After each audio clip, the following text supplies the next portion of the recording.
এতিয়া শিকিব পৰাও বহুত আছে চিনেমাখন। আশা কৰিছোঁ অসমবাসী মানুহে চাবলৈ আহে। ভাল লাগিলে চিনেমাখন। বহুত দিনৰ মূৰত অসমীয়া ধুনীয়া চিনেমাখন দেখিবলৈ পালোঁ আৰু সকলোকে আহ্বান কৰিছোঁ তেওঁলোক আহক চাওক অসমীয়া চিনেমা এনেকৈ আগবাঢ়ি যাওক। তাৰ লগত ভাল লাগিলে সেই হাতীটোকে দেখুওৱাৰ দৰে লাগিছে, যদিও বিকুদৰ এতিয়া নাই, কিন্তু দেখি এনেকুৱা লাগিছে যেন সেই বিকুদৰে আহিছে। ভাল লাগিলে, চবকে আহ্বান কৰিছোঁ, চবে চাওক। ভাল লাগিলে, চাই ভাল লাগিলে। আৰু আহক, চবেই আহক, অসমীয়া চিনেমা চাব লাগে।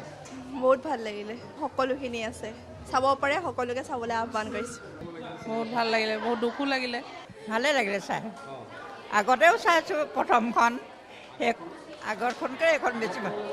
আকৌ চাবলৈ মন আছে এবাৰ, চাম নেকি, চাব লাগিব।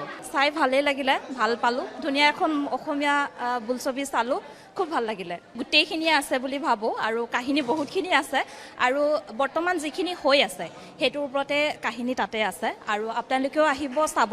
ভাল এখন মুভি চিনেমা চাবলৈ পাব আপোনালোকেও। আৰু ইয়াৰ কাহিনী যিখিনি আছে যদি এতিয়াই যদি কৈ দিওঁ তেতিয়াহ'লে আপোনালোকৰ মন নাযাব। চ' সেইখিনি থাকক, হয়নে? এক্টৰ এক্ট্ৰেছ ক'বই নালাগে, সকলোৱে খুব ধুনীয়াকৈ এক্টিং কৰিছে। সকলোৰে এক্টিং বহুত ধুনীয়া হৈছে। এইখন চাই বহুত সুখী আৰু আকৌ দুনাই চাবলৈহে মন যায়।